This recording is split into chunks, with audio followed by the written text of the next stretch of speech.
worried about your water bill, if you're worried about those things, just give us a call, okay? And we're going to be working with you and helping taking care of those things that you might need. Our greatest concern at a council level and at a city level right now is that at 11:59 tonight, as everyone is aware, Governor Abbott's declaration takes effect.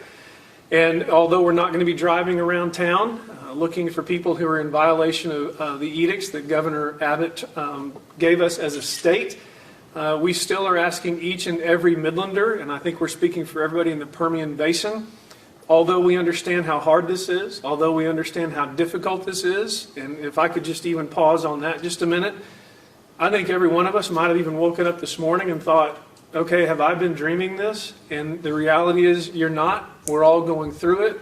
Small businesses are going through an incredibly difficult time. They're trying to figure out how to do business in a new reality, in a new economy, with an unknown enemy that's fighting against our health.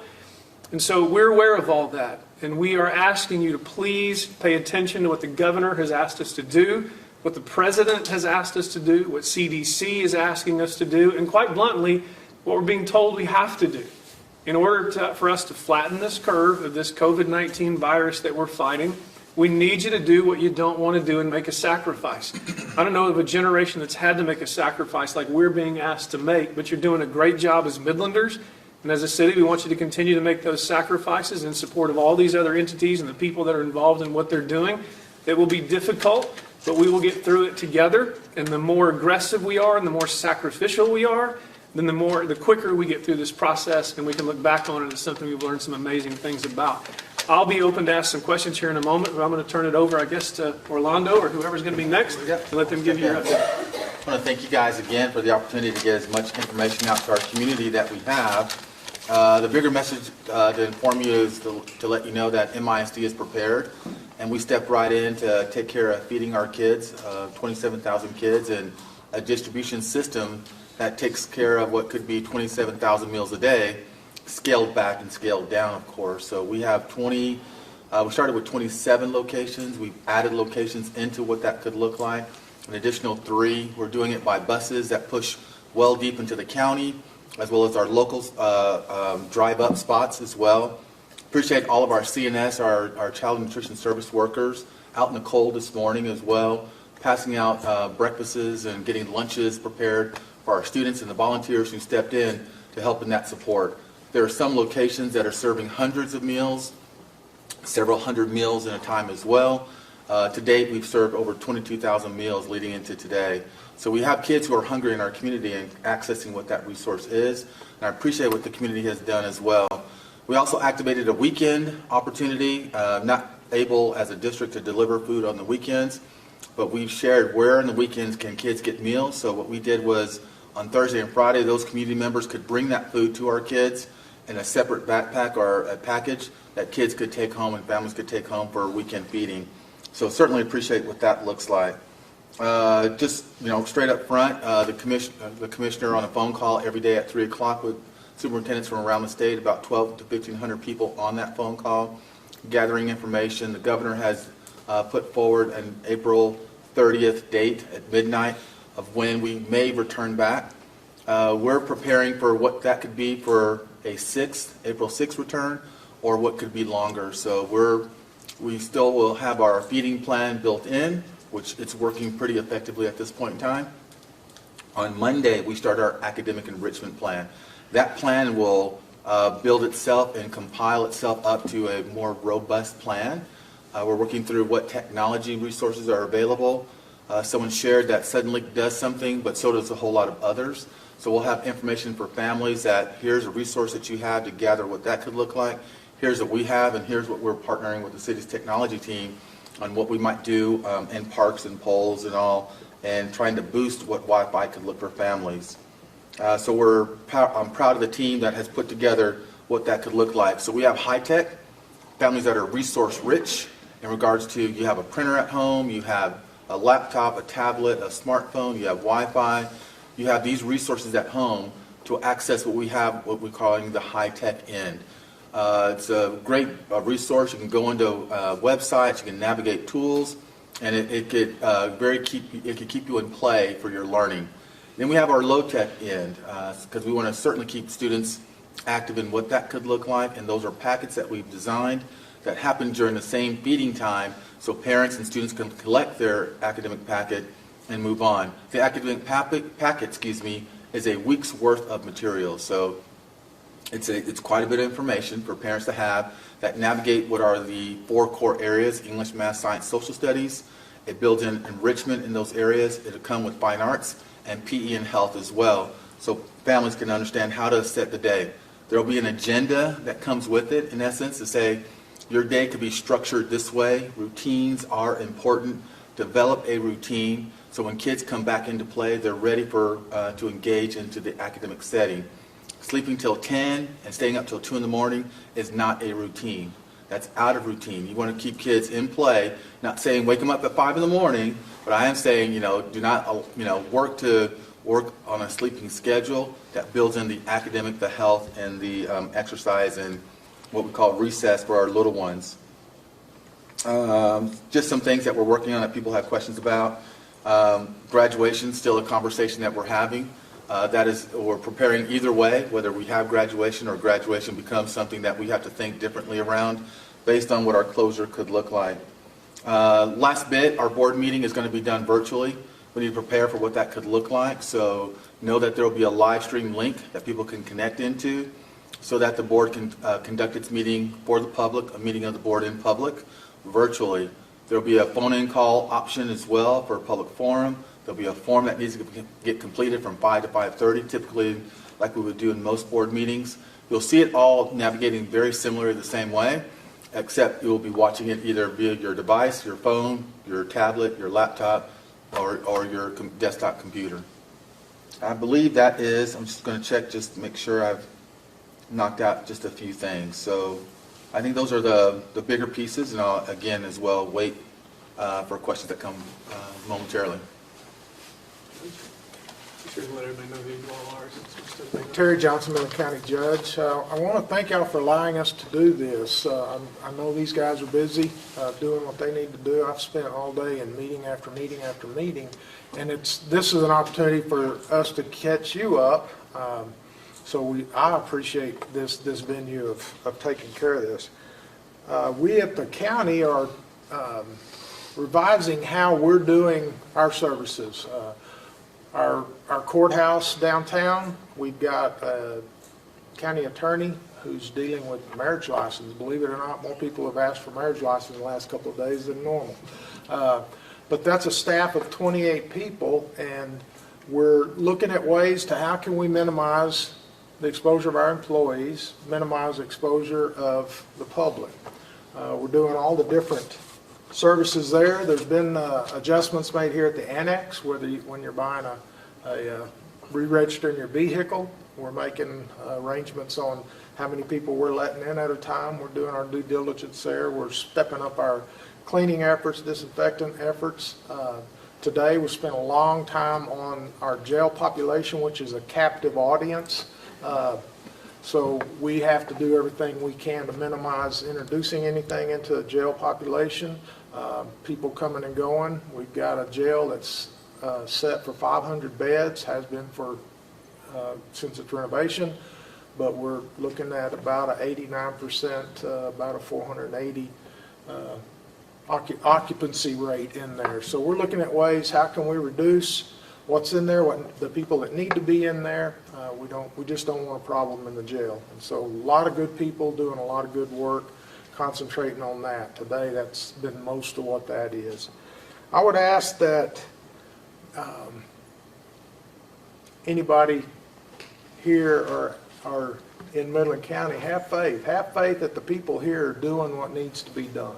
You've got a good group of people. You've hired some good people to take care of the things that need to be taken care of. Have faith in the man above.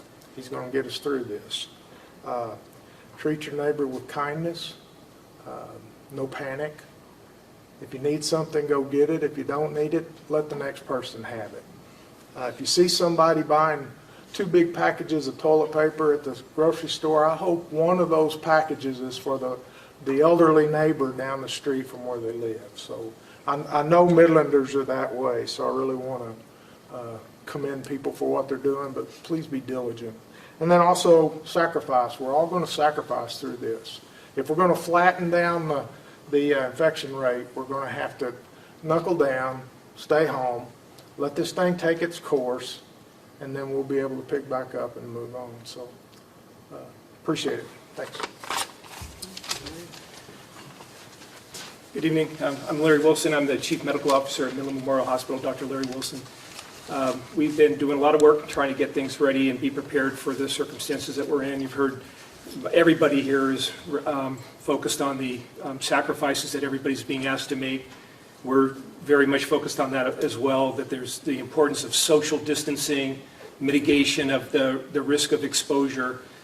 You may have heard in the news that all over the country there's a supply chain disruption for getting PPE or personal protective equipment to people and into the hospital, masks, gloves, gowns. We have pretty much everything we need from the standpoint of gowns and gloves. We're doing fine that way. We do have a shortage of masks. We're being creative and taking care of that. But because of the shortage of resources, we're being careful about the way that we use the resources in the hospital currently. We're eliminating all elective surgeries. We've been doing that for this whole week, and we're going to continue to do that for the next couple of weeks, pending how things progress with the COVID-19. We've also decreased visitation. We'd had decreased visitation down to just one guest per patient in the hospital. As of tomorrow morning at 5 o'clock, we're going to reduce that to no visitors with any guests in the hospital unless it's an absolute imperative that that person be there as a spokesperson for the individual in the hospital. The emergency department is well prepared. We're managing things very well. We appreciate the reduction in people on the streets and about, and it's reduced the volume through the emergency department anyway.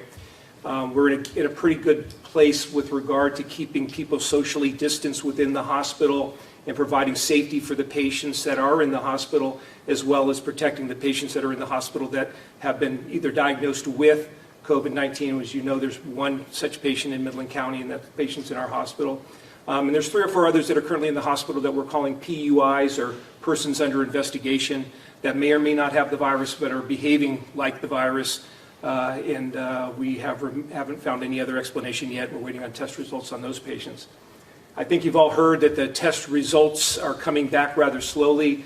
We're happy to say that we've got an improved vendor and working relationship there, and we anticipate that we'll be getting results back in 24 to 48 hours going forward, so we'll be able to more quickly diagnose cases that are coming through.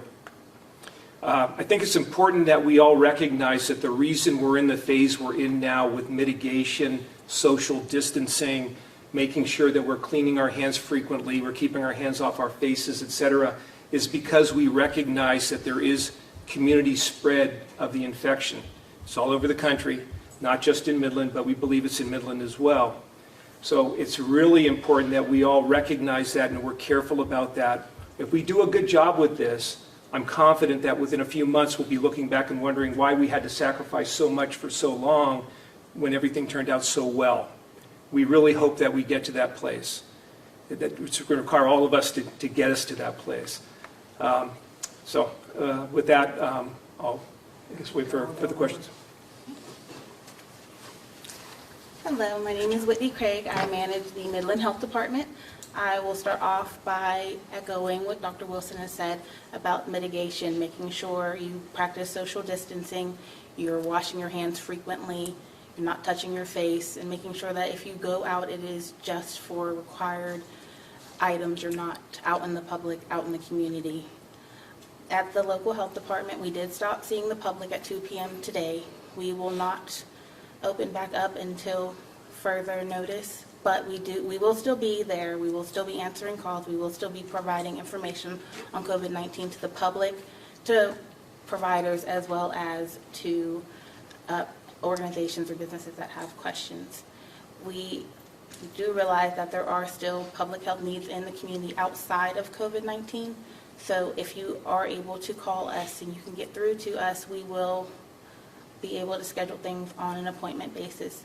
You can call the health department at 432-681-6713, and you'll be able to get a hold of a nurse or registration staff. We will still be there 8 to 5, and Monday through Friday, to answer any questions. We are hoping that with the help of the community, we'll be able to calm any fears as well as get this under control to a point where we can get back to our normal.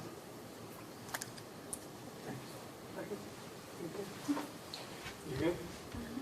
Tell everybody who you are, just so everybody knows who you are. Who that lady was standing there. I'm Becky Smith. I'm the nursing supervisor for the City of Midland Health Department. Okay, with that, questions? Here, Mr. Wilson, could you tell us, as far as the one COVID case that you have confirmed in Midland, what was the process for diagnosing him with COVID, and how long did it take you guys, when he came into the hospital, for you guys to figure out if that was what his issue was? Yeah, so he was one of the first, as you know, patients that we recognized had a deep respiratory tract infection, and he progressed pretty rapidly. So he came in the hospital on the 14th, I believe, and was in the hospital for about 3 days before it was recognized that it was potentially COVID-19. The testing went off, got the test results back last night to diagnose the infection. How long did it take you to get the test results back? I believe the test result request went out on Monday, and we got them back last night, so it was about a little over 72 hours. And do we know where this man has been recently?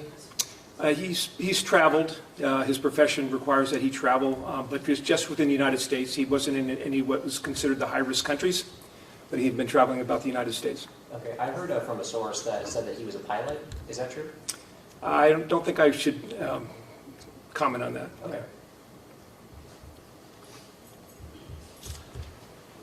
When was it decided that you guys would share how many suspected cases you may have and how many tests were given to people at Midland Memorial?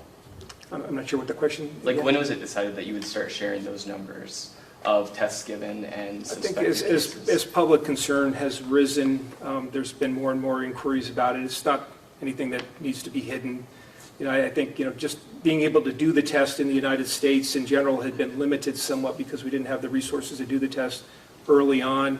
It's becoming more and more obvious that we can do it more regularly. The ingenuity in the industry of this country is just phenomenal. And when the need was there, a bunch of entrepreneurs got out there and started producing. So we have about 5 or 6 different vendors now that are able to do the test commercially, and they're outstripping what the government had been able to do originally, and it was all going through the CDC originally, and so now it's much more widely available.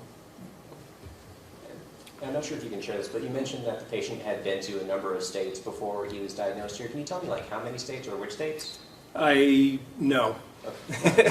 And not because I don't really mind telling you, I just don't really remember all the details. I know that he'd been through Colorado, but that's about the only other state that I can remember off the top of my head. Okay, and did you say, do you have a specific number of states, or you just knew that it was multiple? He just traveled. Okay. Are the cases under supervision, have they been out of the country or have they been traveling, or are they more based around Midland? Yeah, I honestly can't tell you for sure about all of their epidemiological backgrounds. I think that they are predominantly people that we would consider to be community acquired, except for one. Anything else? Any other questions? I have one. They've reported that there's 2 different medications or medical trials that they're trying now to cure, or at least to get the patient over and well faster and cured from it. And then there's also the malaria drug that they're saying is showing promise. Could you address those other 2 in the malaria drug after we have here in Midland? Sure. I don't think there isn't any hard information about any of these. There's a retroviral drug that are in the HIV class of medications. There's been some initial thought that one of those drug lines would be helpful. There's been some more recent information that suggests it's not, in a little bit more thorough investigation.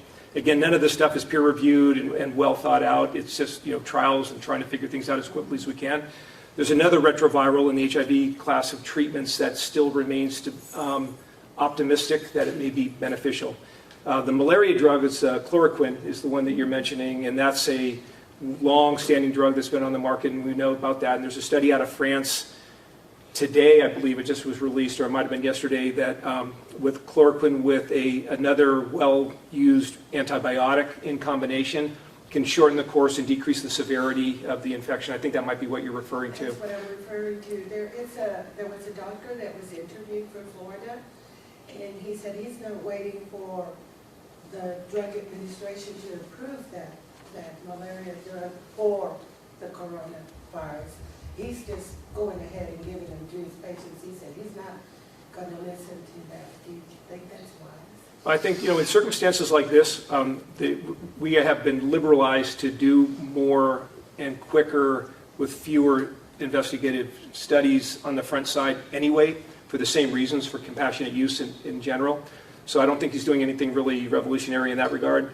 The thing I would caution is that when you get information like this, just like lay people, when you get information about things and you just react to it because you want a solution to a problem that we don't really understand, there can be overreaction, and medical professionals can do that as well. And I think we should be thoughtful and reasoned and not just do stuff because we can.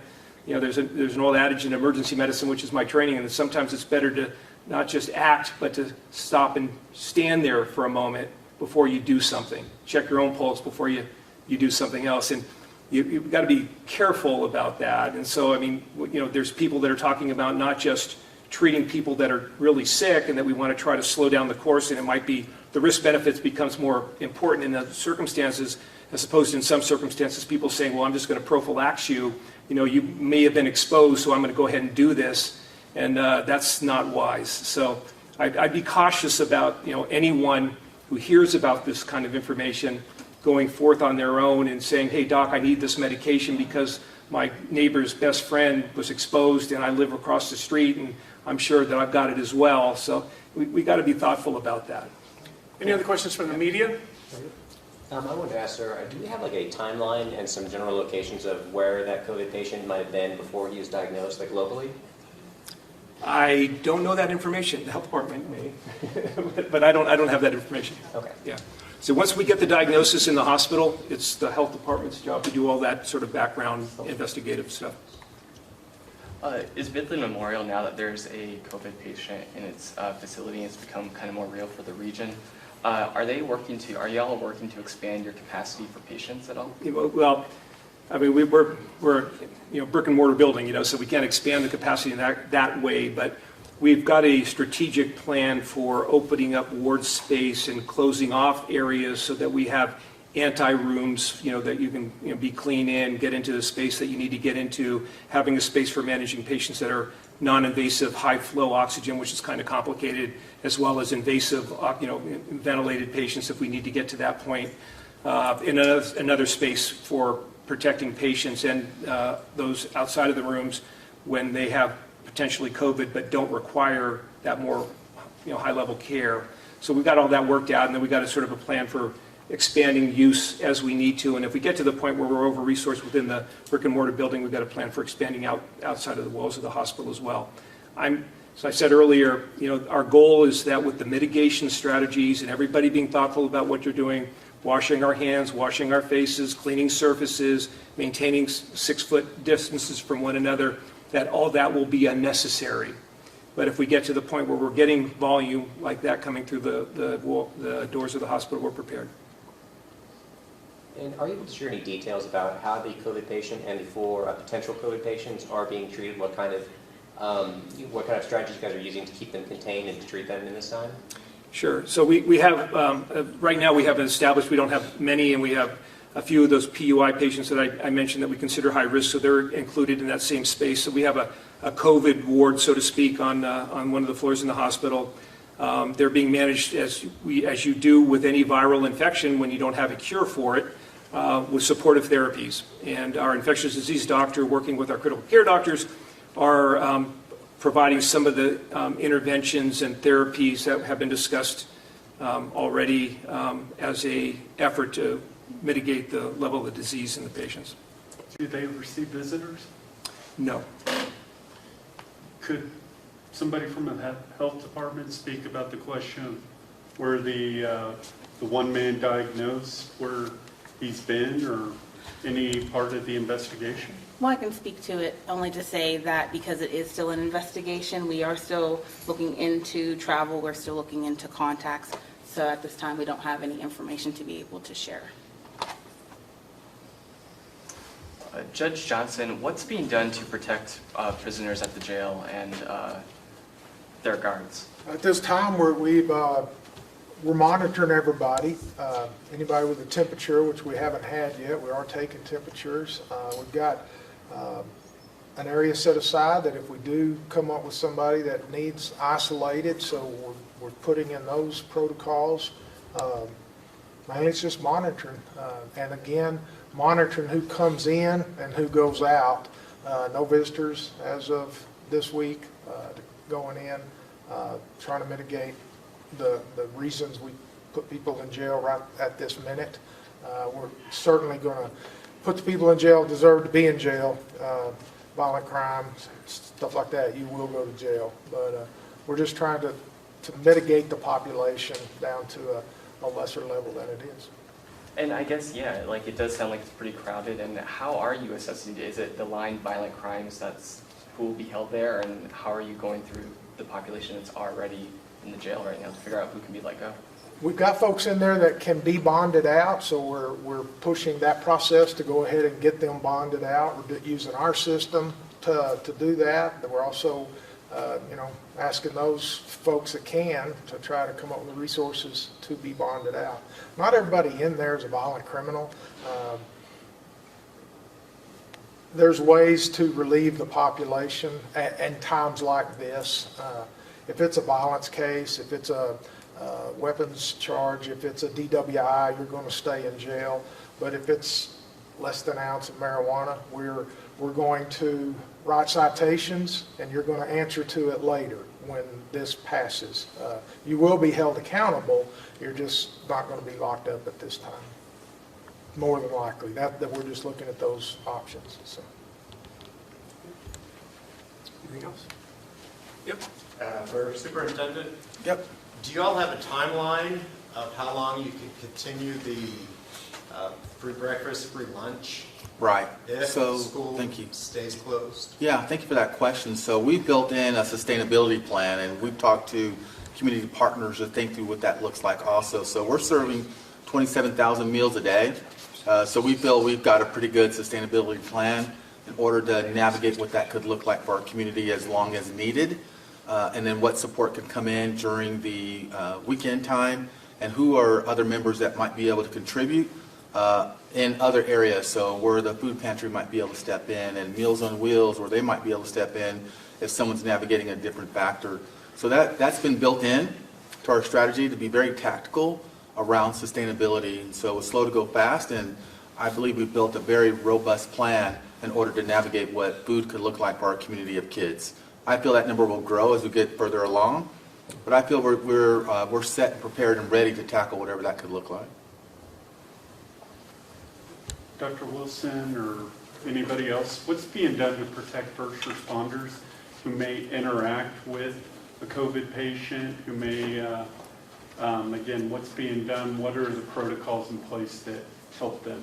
Sure, I'm actually reviewing after this meeting a protocol that we're putting in place for refusal to transport in circumstances where a person isn't requiring emergency medical care specifically. They're going to do some triage. I haven't reviewed it yet, so I can't tell you the details of it, but if I'm in agreement with it, then we'll put that into effect.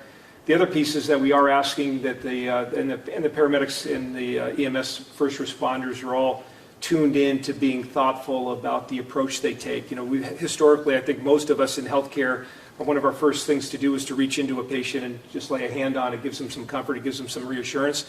In circumstances like this, we're maintaining a 6-foot distance, and we're asking what their needs are and trying to get some history taking done before we step close to the patient. I've spoken to many of our doctors in the hospital, and we are doing more of our history reviews and asking them about how they're doing from the doorway. It's not as comforting, as we're accustomed to behaving like, but it's important for everybody's safety to maintain our social distancing just like everybody else is doing in the community right now. And then when they do enter the room, they have their protective equipment on, and they go to the bedside or to the patient's side as briefly as possible. and leave as soon as possible, clean up, and then they can finish their documentation and everything else that needs to be done after they've washed, again, after the exposure. So this is the sort of the game plan, both in the hospital and in the pre-hospital environment, is to try to, just as much as we can, decrease the hands-on, close contact time, because that's where the virus is going to be moving from one person to another. And Mr. Wilson, can you talk to us a little bit more about the need for medical supplies donations you guys are asking for? Have you guys ever been in a situation like this before you've had to ask for donations? And also, what, I guess, at what point does this become a problem as far as like y'all's shortage? That's a problem today. Yes. But we as Americans, I think in general, we figure out ways to be creative and find other solutions. There's a lot of stuff in the literature that we're seeing now that if you put 5 layers of cloth across your face, bandanas and layers, you can make a acceptable barrier between you and the outside world. I'm not sure it would ever meet FDA approval, but it's what we got to work with right now. Industrial grade masks are probably as strong, if not stronger, than the ones that we use typically in medical care, and we're looking for those resources. If any of you know of any oil and gas companies that have masks that they're not using right now, we could use them. We're looking for resources along those lines as well.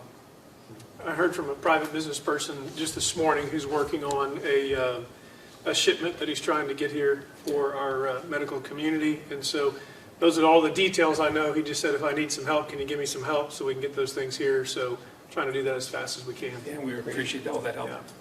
And that's another celebration story, really. I got another phone call today from people who do nails and all other salons who said, we have masks. Can our medical community use those? And so before we say, yeah, shower those on the health department, we're saying, hang on a minute, let's make sure it's the right thing. But you're beginning to see people say, okay, there's some things we can do. So. Is there any work being done to expand the call capacity of 6-8 nurse? Yes. And that's not my domain, so that's not my area of expertise, but we set up a separate line for providers to call through. As I think most of you are aware, we have a drive-through sampling taking site at our West Campus. And that 6-8 nurse got overwhelmed in managing that, so we set up a separate number so providers can call when they've screened their own patients and want to direct them for a sample to be taken to be tested for. They can call through that number. And 6-8 nurse is still getting overwhelmed just by virtue of people calling in either associated with COVID or just for the routine calls that we've been doing before. And so they're expanding the tree, trying to get people directed to the right places, getting some more lines put into the pathway. Again, that's not my area of expertise, but I know we're diligently trying to get that fixed so that people can get appropriate medical information when they're calling for it. Are there other numbers that can be called in the county or at the city that people can utilize other than 6-8 nurse if they get a busy signal? That's a good question, and I'm not sure if anybody else has the answer to it. There are some other numbers, but I don't know them off the top of my head. Well, with the health department, our number is 432-681-6713, and we have staff set up to be able to help the public as well as providers. And 211 is a good resource. They're also available to help with any COVID-19 questions. Also, keep up with the CDC website. They just told us today they're beginning to prop up a test of a self-assessment. And they said it's pretty weak now. You're not going to be able to find it. But as we begin to meet with you guys on a regular basis and you track it on the CDC website, you'll be able to see people can go to cdc.gov and be able to find this self-assessment tool. And that'll begin to help people be more comfortable with the process. Along with the CDC, that site, there's a lot of things on the CDC site that's good information for lay people of all sorts. There's been a run on the Prel, for hand cleansing and for disinfecting wipes. There's a recipe for making a diluted bleach solution that's equally effective for taking care of any viruses and just bactericidal and virucidal. So, and just a number of other ones, for how do you self-quarantine? A lot of people say, okay, yeah, I can go home and be by myself, but what does that really mean? And what does it take to be isolated well enough that you're protecting your other family members, et cetera? And the CDC website has all of those informational sheets as well. Coronavirus.gov is another one. So, any other questions? I'm going to tell you one more thing. You guys might want to check this. I think Aaron posted it today from the Supreme Court. The Texas Supreme Court suspended evictions or processes of evictions probably not stating that correctly, so check that on our website at the city as well. I know a lot of people, I've gotten a lot of questions about eviction and different things like that, so anything we can do to help people calm down in the midst of all this. And we'll be ready to go Monday again at 5, so stay tuned. Whether it's going to be, we'll probably do it here again the second time, and then we'll see how it works for you guys and all of us moving forward. And so I hope it's been helpful, and thanks for your time, and we'll hopefully the next time we talk to you will be Monday, and there won't be any reason to talk on Saturday or Sunday, okay? So have a great evening, be safe, and thanks for being here. Mayor Payne, has anything changed for you now that there's a coronavirus diagnosis in Midland? No, quite frankly, everything that we've put in place and we've been talking about has us in the position we need to be in, especially with the governor telling us really what we needed to do as a state. We're not going to go any further than that. And so until we have to, and quite bluntly, towards our community, what we need to do is take the governor's mandate seriously. It's going to get uncomfortable, but over the weekend, we're just going to have to do it.